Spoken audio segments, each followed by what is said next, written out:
Everyone, thanks for coming. My name is Natasha Skuljan, and I am an honours student at the University of Auckland. And I'm super excited to tell you guys a little bit about the research that we have been conducting that is aimed at looking at sensory-motor dynamics of humans exploring a new sensory-motor contingency. So before we get into it, I'll just briefly introduce sensory-motor contingency theory. So one of the ways that we can think about perceptual experience is that it's quite passive. So by that I mean the brain passively receives visual information from the eyes and constructs an internal representation that's based on the activity of neurons. But this isn't the only way that we can think about perceptual experience. So Noe and O'Regan actually proposed a different approach that's a little bit more active. So they propose that our conscious visual experiences are shaped by the interaction between sensory input and motor actions, as opposed to just passively receiving visual information. So within this approach, they define what are called sensory motor contingencies, which are the laws that describe the regularities in the relationship between motion and sensation. And one of the significant implications of sensory motor contingency theory is that it offers us an explanation for how we are actually able to differentiate between different senses. So why is it that the experience of seeing the color red versus hearing a bell are so different? Well, Noe and O'Regan actually propose that this is because each sensory modality follows unique rules, and that the mastery of these laws governing motion and sensation actually enables an agent to distinguish various sensory experiences. So, sensory motor contingency theory has attracted a lot of research, and some of that work has been conducted using computational models, such as robots or virtual agents, which has been used to explore artificially produced sensory motor dynamics. And in these studies, a robot or virtual agent has a single motor, and this allows it to move through a periodic one-dimensional environment, and a single sensor, and this sensor's excitation is determined by the agent's position. So what are we interested in? Well, we're interested in how humans learn new sensory motor contingencies, and our study recreates this sort of minimalistic two-dimensional sensory motor space. So a single motor, a single sensor, but the connection from motor to sensors is a human participant instead of a neural network or some other artifact. So how did we do this? Well, we designed a novel mouse tracking experiment. And like I said before, we kept this very minimalistic. So we have a single motor, which is a computer mouse. This allows the participant to move around. And we have a single sensor, which is color. So the participant can influence the stimulus, the color that's displayed to them, by moving a computer mouse. So the excitation is determined by the mouse position. And I'll go into a little bit more detail on that later. So as I mentioned before, we had human participants. So we had 50 people. We ran 2 experiments, 25 in each experiment. Each participant did 10 trials, and each trial was 10 seconds long. And during these trials, the participants were presented with a visual stimulus, which was a single rectangle of color that covered the entire computer screen, like what's shown here on the right. And so nothing was visible during the trial, not even the participant's computer mouse. And the mouse was randomized to a position on the screen at the start of each trial. So we did conduct 2 experiments. The difference was the colors presented in one experiment was that it varied between red and green primary colors. And in the second experiment, the visual stimulus varied between black and white. So this gave us a little bit more variety. And during a trial, the color of the stimulus will change depending on how participants moves their mouse. So the visual stimulus is a function of their position in the space. And I will describe that in more detail on the next slide. So the sensor function. So as I said before, the color displayed on the screen is a function of the stimulus level. This is a Gaussian function of the participant in what we have called the virtual space.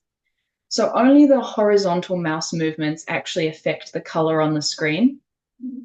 And the virtual space is periodic. So if a person keeps moving their mouse to the right, they're going to come back around to the left-hand side of this virtual space. So to test whether participants respond to a particular color, there are two types of sensor functions, and these sensor functions are generated by adding two Gaussian functions, where the secondary one is inverted to the primary one.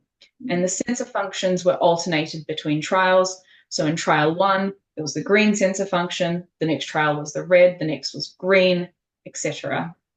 So here we have an example of these sensor functions. So on the left is the green sensor function. So the x-axis is the virtual position, which is the x mouse coordinate in the virtual space. So here the peak color is green and the complementary color is red. So this means that as the participant moves their mouse across the screen horizontally, the screen color is going to predominantly be red, and then it's going to be green near the center. So the red region is going to appear broader than the green region because we have chosen quite a narrow Gaussian profile. So the same can be said for the red, except it's reversed. So you have the screen is going to predominantly be green, and then it's going to be red in the peak. So we have the exact same sensor function for the black and white experiment, except we have a white sensor function that has a white peak and a black sensor function that has a black peak. And there are some examples of these later on. So what exactly did people do when they were presented with novel sensorimotor contingencies? Well, people did a whole bunch of different things. So these plots, these 4 plots on the left, they show the spatial positioning of participants' X and Y mouse positions in reality.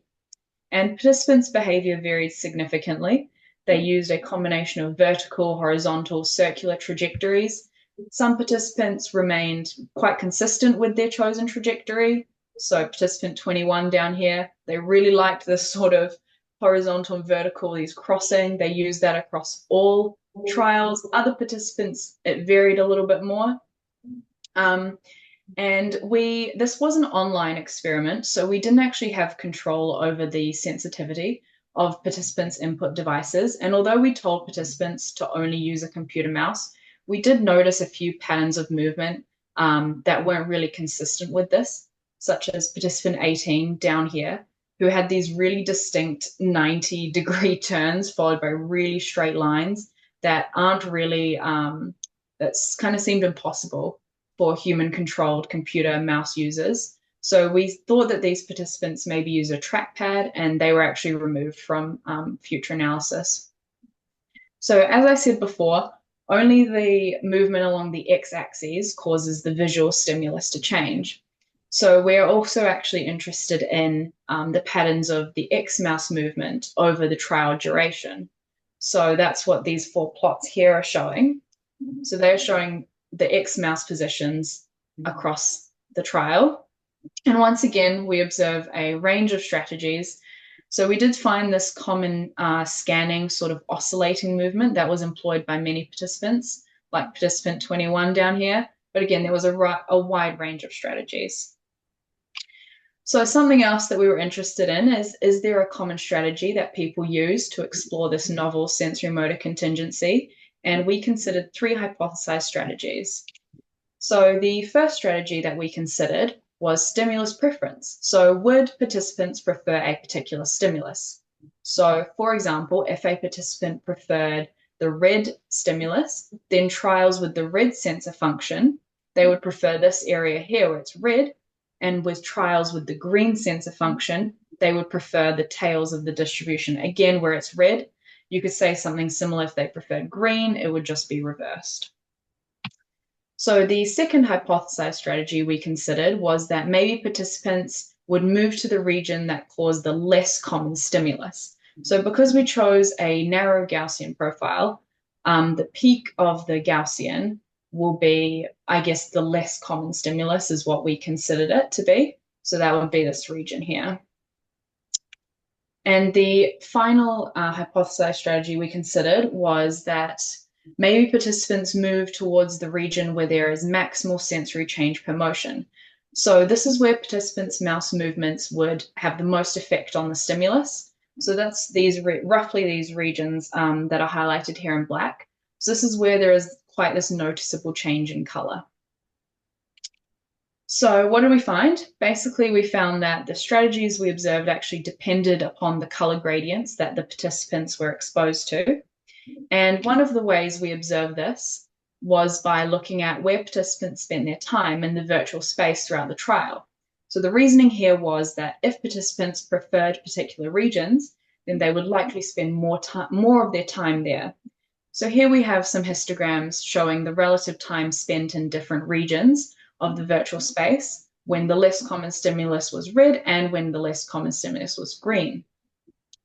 So we found that participants spent most of their time close to, but not quite at the center of the sensor function. So in the red rare condition, participants are most frequently found near virtual position minus 0.1.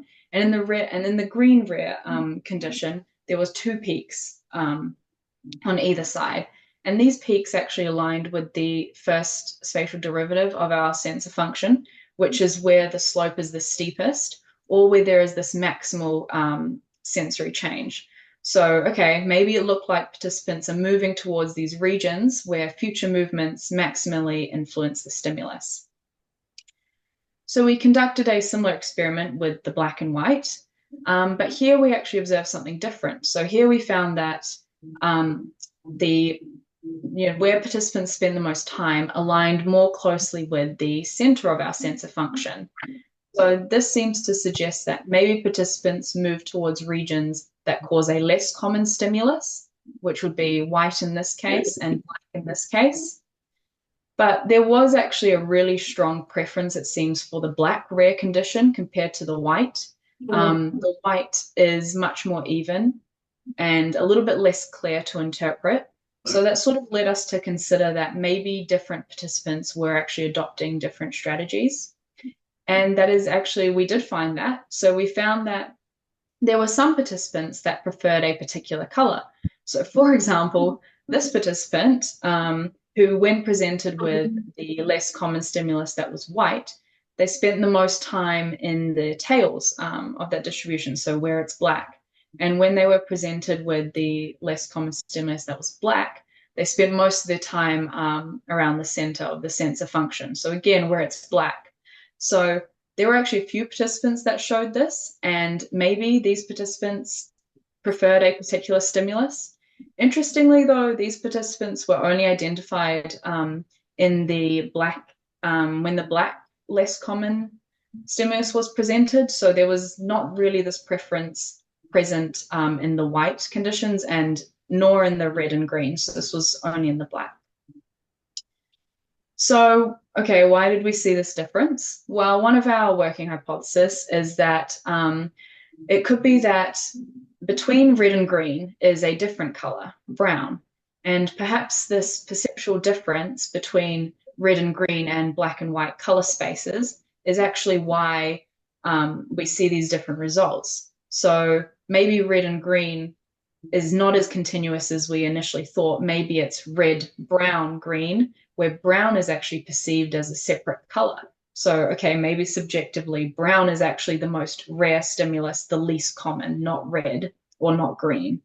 So if that's correct, then in both situations, we are seeing participants perform the actual less common stimulus seeking strategy, but the red-green situation could be more like red-brown-green, where brown is the least common, but more work needs to be done to sort of detangle all these hypotheses.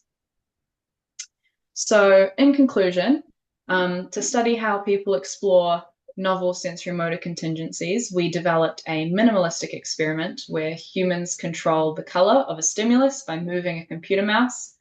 Our first studies, we basically worked to distinguish between these three hypothesized strategies, which were our less common stimulus, seeking states where they had the maximal sensory change, and seeking particular colors.